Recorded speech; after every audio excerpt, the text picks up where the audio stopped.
Welcome and thank you for tuning in. You're listening to the Beyond 50 radio program. I'm Daniel Davis. For many people out there who have decided to leave the corporate world and all the constraints that seem to go along with it, there is the opportunity that most people like to pursue known as network marketing. Network marketing offers an opportunity which people can be able to work whenever, wherever, and with whomever they want to, which liberates them from that very thing of being constrained. But one of the biggest challenges that a lot of people face is how they can maximize the time of developing new business contacts while at the same time expanding business and dealing with everyday details such as organizing events and scheduling, which these things can actually sap an entrepreneur's resources and limit their growth. On the program today, we're joined with author of the book, Honey, You Got This. It's where she shares technology made easy for network marketers. I'd like to welcome to the Beyond 50 radio program today our guest, Jennifer Turnage. Jennifer, thank you for being on the program today. Well, thank you for having me today.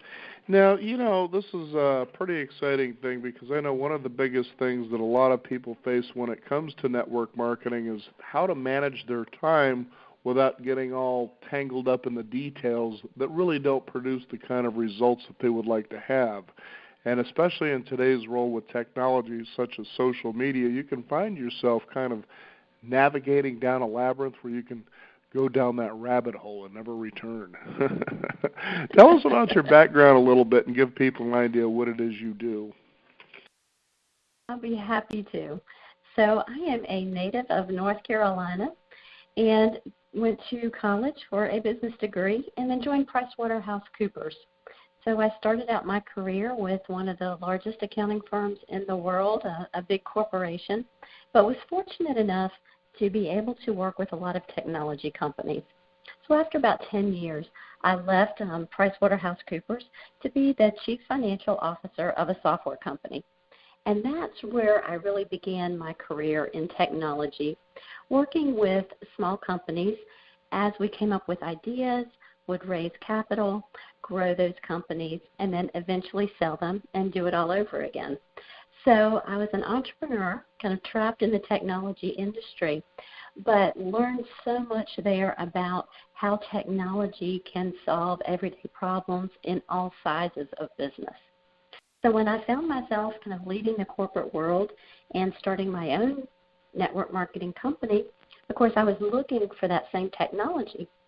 And when I couldn't find quite what was right, I got together with one of my former coworkers and we decided to create those tools and then share that information with other entrepreneurs, and other network marketers.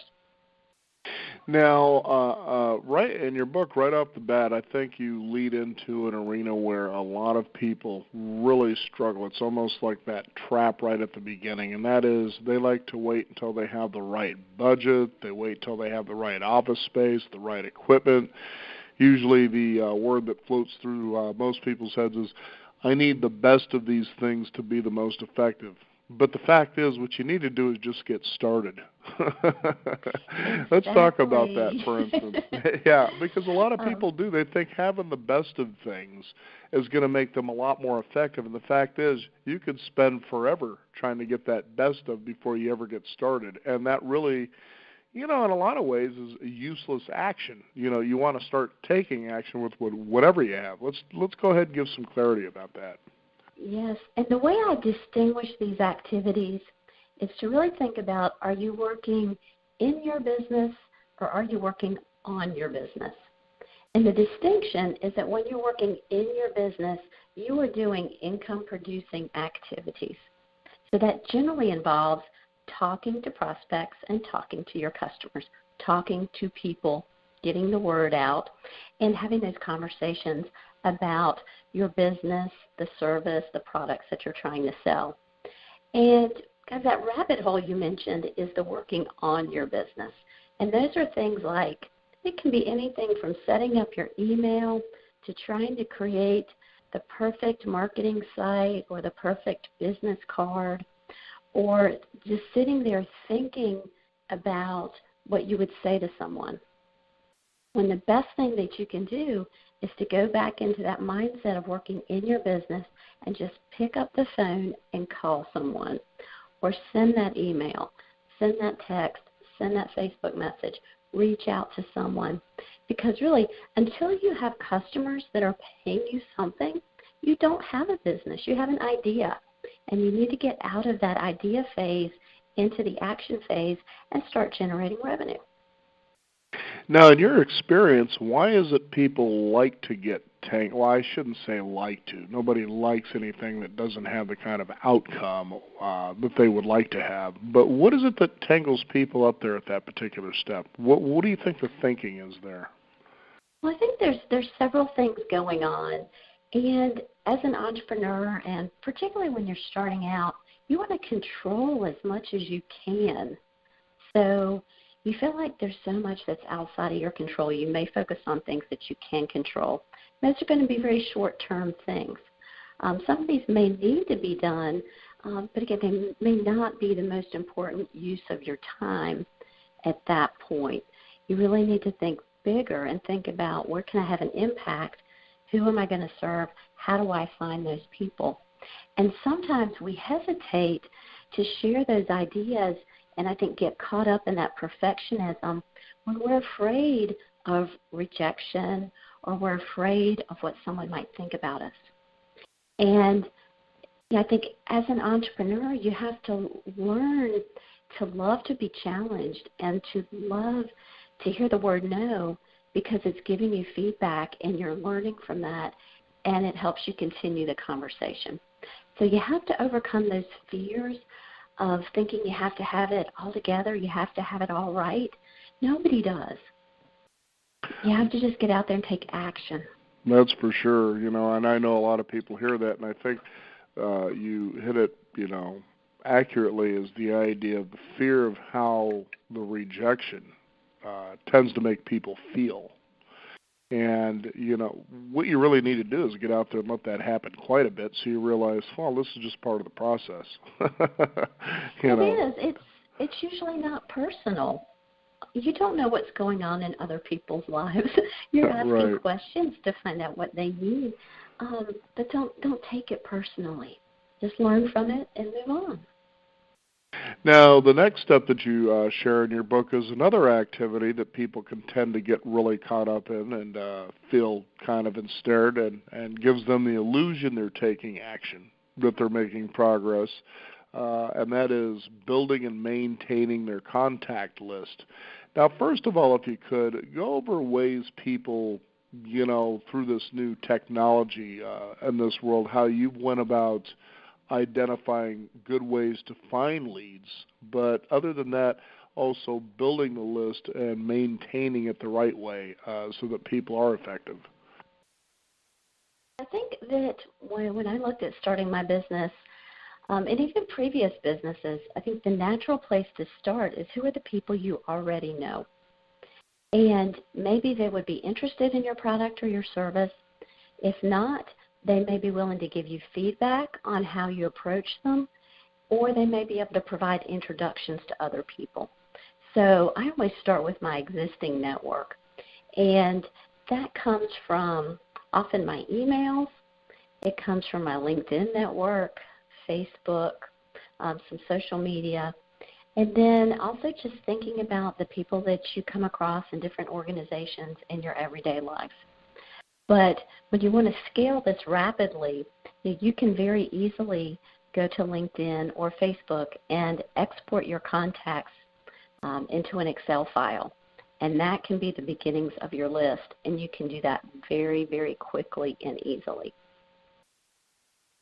Now, getting into the technology side, social media certainly seems to be one of those activities where it sort of has the illusion that you could just put something out there and people just come stampeding in your direction.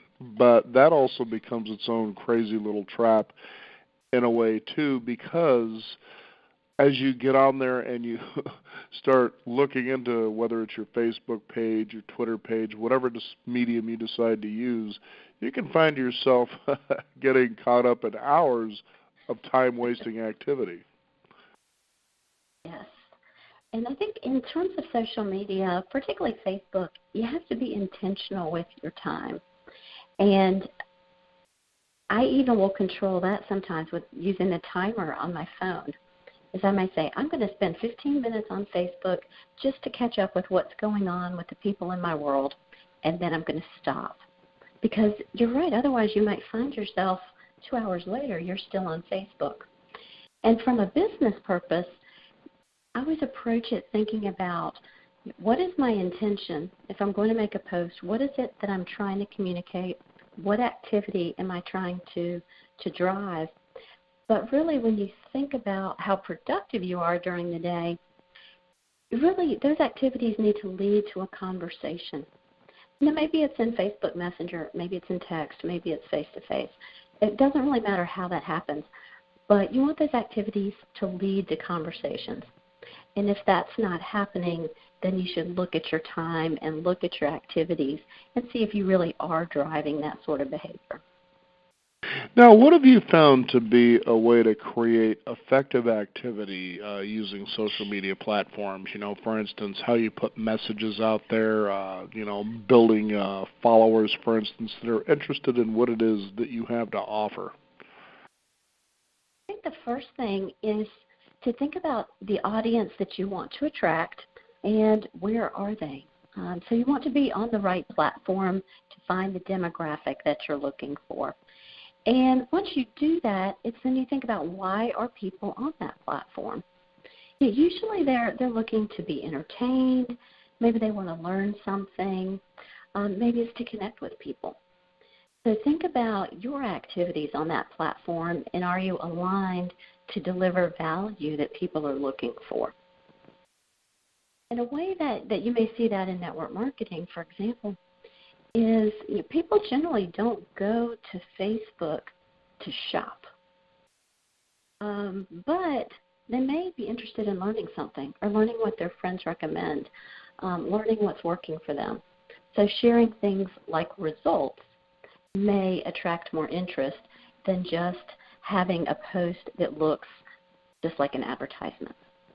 So thinking about which platform you're engaged with and really what activity are you trying to drive from your post? Being very intentional.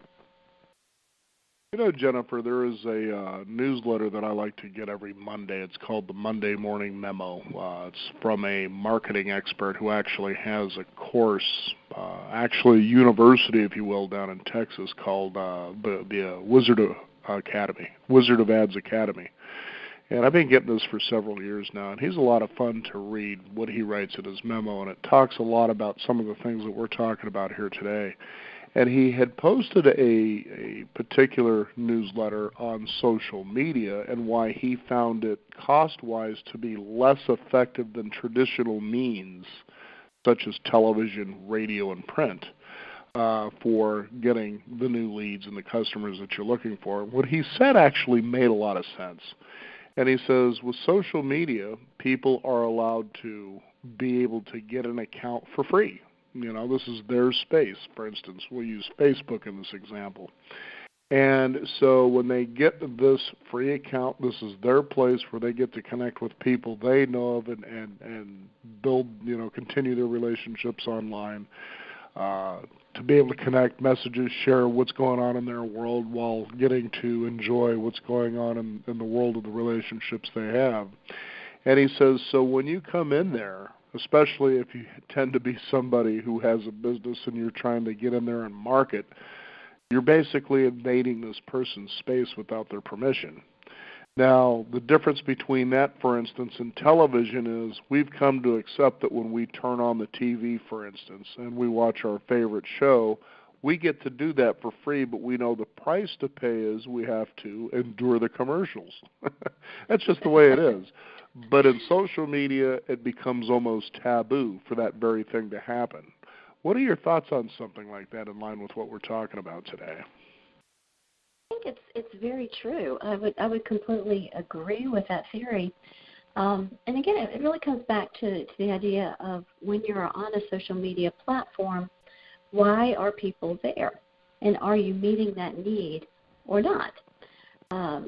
Because, if you're not providing content that is what people are looking for, then they're not going to engage in it. And as you said, they'll tune you out, and you're wasting your efforts. And so anytime you can move to an area that has kind of a pre-qualified group, so to speak, so it's people that you know are interested in your content or the information you have to share, that's always going to be a better quality lead and be more cost effective. Now, when it comes to posting, what kind of suggestions would you like to make to the people who are listening today when it comes to being able to do this and actually maybe gain some attention and how all that works? I think there are a lot of experts that focus entirely on social media, and they will even focus on one platform. So I think my advice there has always been to find out which platform is right for you, pick one to start, and go look at those experts and learn from those experts, because possibly what may work for you on Instagram may not be the same thing that's going to work for you on Facebook. If your audience is more a demographic for even Snapchat, that's going to be different than what you would post on LinkedIn. So I can't say there is a certain magic recipe that works on any platform, but I think it all comes down to, at its core, are you providing something that is useful? So again, did you educate someone? Did you entertain them? Did you fulfill some sort of need they had when they came to that social media site? If you approach from an attitude of sharing rather than trying to pull something from someone, you will always be more effective. What have been some of your favorite social media platforms to use, and how had you gone about using them effectively? Probably the one I have used the longest is actually LinkedIn. And in some ways, I think that's best described as Facebook for business. So when you're connecting with people on LinkedIn, they're much more open to connecting with someone who maybe they don't know personally, but they see that you have some second-degree connections. So you're somewhere in their sphere of influence, even if you haven't met. And it's much easier to have business conversations because, again, people are there to network for business reasons. So as I was growing businesses and as an entrepreneur, LinkedIn was always kind of top of my list. But then more from a personal standpoint, I enjoy Facebook. That's where I keep up with family and friends, what's going on in their lives, and then also Instagram. So I think those are my top three: LinkedIn, Facebook, and Instagram.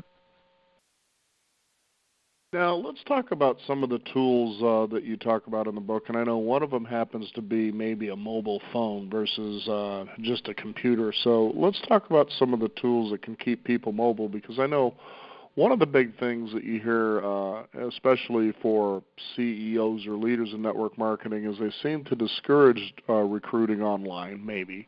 And they try to encourage more face-to-face marketing. So let's talk about that for a minute and how people can be more effective in that arena. So one thing that we've learned with our software application is that more and more people work entirely from a mobile phone. They're running entire businesses just from a mobile phone. So currently with our My Beehive app, we have about 3/4 of all usage is coming from mobile phones. And when you think about it, your mobile phone is something you always have with you. It doesn't represent necessarily business time or personal time. You take it with you wherever you go.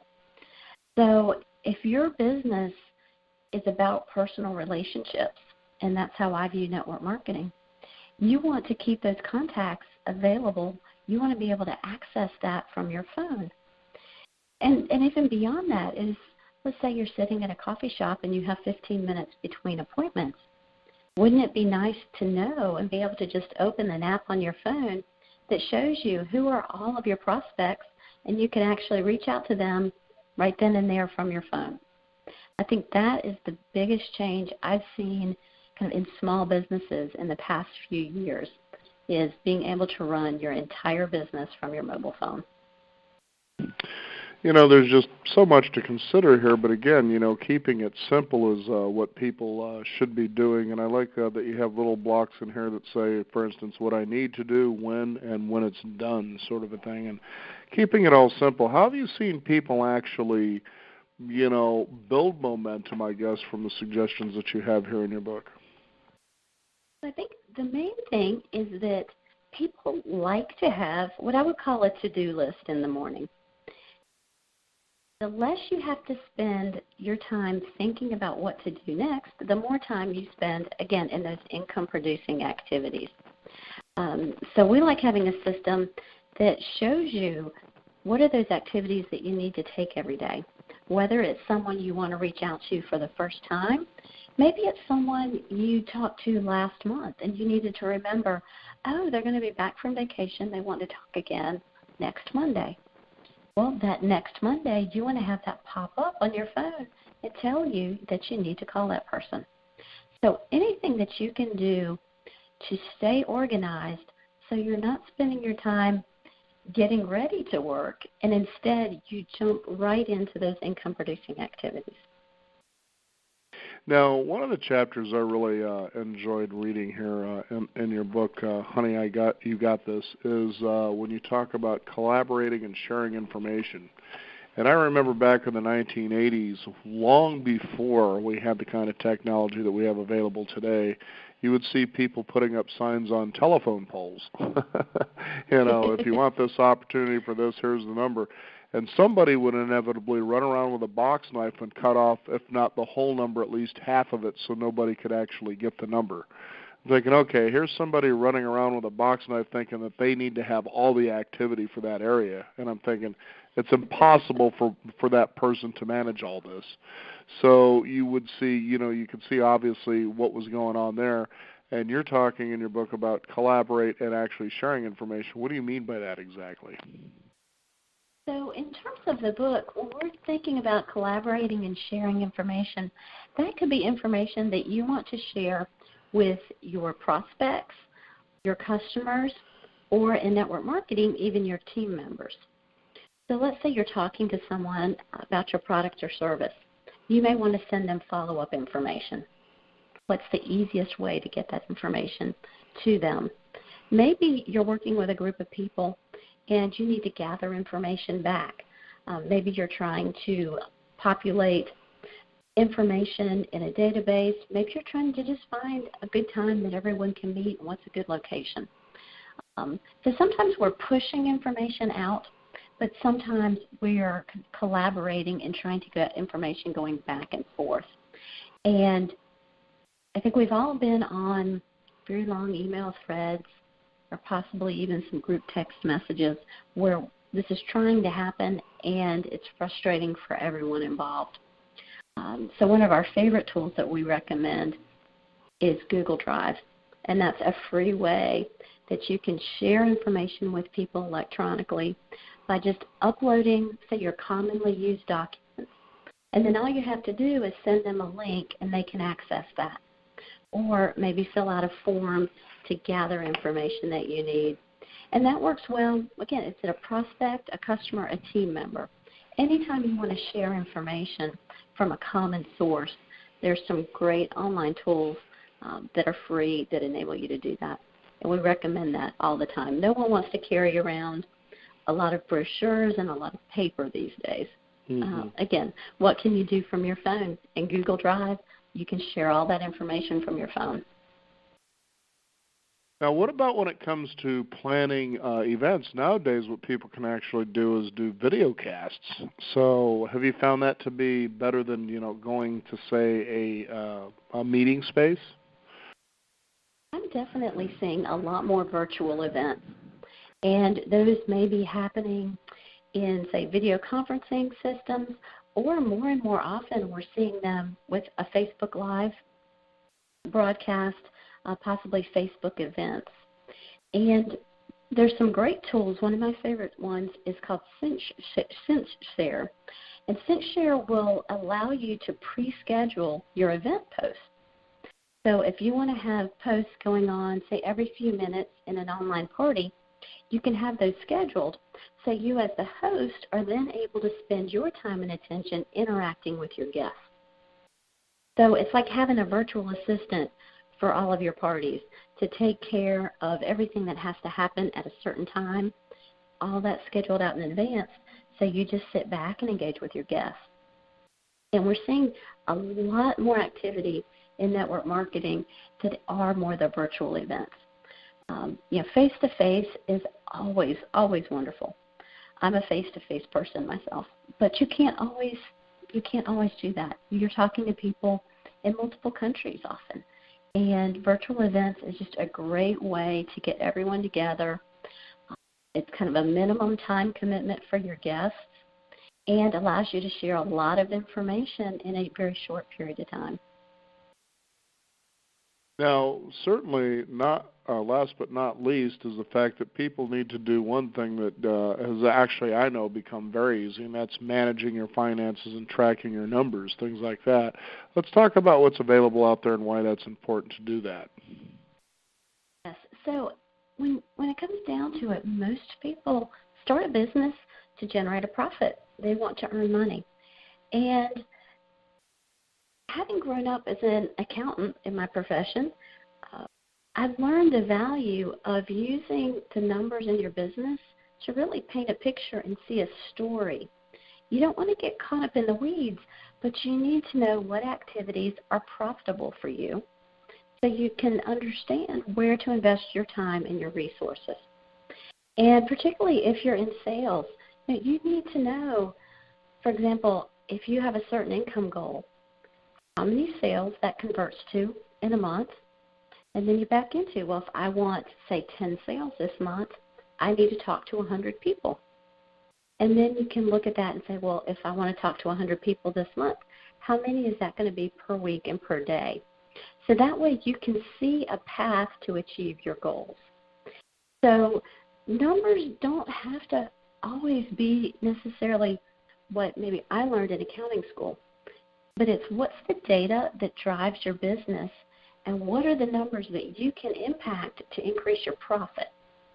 Those are the things that you want to know on an ongoing basis about your business.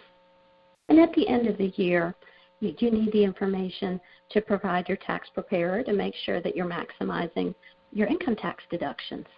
And I think one of the strong benefits of having your own business is the opportunity to deduct your business expenses, but you have to track those to be able to take credit for them. So that's where an accounting system may come into play. That could be something as simple as a checkbook register. It could be an Excel file, or it could be something like QuickBooks. But at the end of the day, it comes back to what are those income-producing activities that you need to do every single day to drive your revenue and your profit for the month, and making sure that you have a way that you know every single day you're doing the right activities to drive you towards that profit goal. Well, this has all definitely been eye-opening, and you can see how, in participating and also reading your book, how people can begin to really see how they can streamline this whole process so all the activities they have are actually effective, that lead them to what it is that they're doing this whole thing in the first place for, which is building a business and trying to work toward financial freedom. Do you have any closing thoughts for our listeners out there that they might want to take away from today's conversation? My main thought is to not let the thought of technology intimidate you, to embrace it as a way to save time and to offload some of the repetitive tasks or the less productive tasks that you're doing. So embrace it as a solution to a problem, not something to be feared. And I think the best way to do that is to learn. So example, this conversation may have opened your eyes a little bit to something new that you'd like to learn more about. And that's really what we're trying to do in the MyBeehive community and in the MyBeehive app. So if that's something that is of interest, definitely follow us on social media and check out The Honey You Got in This Book on Amazon. Well, very good. Jennifer, thank you so much for joining us here on the Beyond 50 radio program. For those of you who are just tuning in, the book is Honey, You Got This. It's Technology Made Easy for Network Marketers. Our guest, Jennifer Turnage. Is there a website people can go and visit you and maybe get some information or advice, things like that? Yes, absolutely. So our website is www.mybeehive.com, and that is spelled MYBEEHYVE. So My Beehive, Hive spelled with a Y. You can follow us there. Also find us on Facebook and other social media channels. And you can connect with me on LinkedIn. I'm Jennifer Turnage, and my last name is spelled Turnage. Well, very good. Jennifer, thank you so much for being on the program today. It's been a pleasure. Thank you. This has been a wonderful conversation. Right on.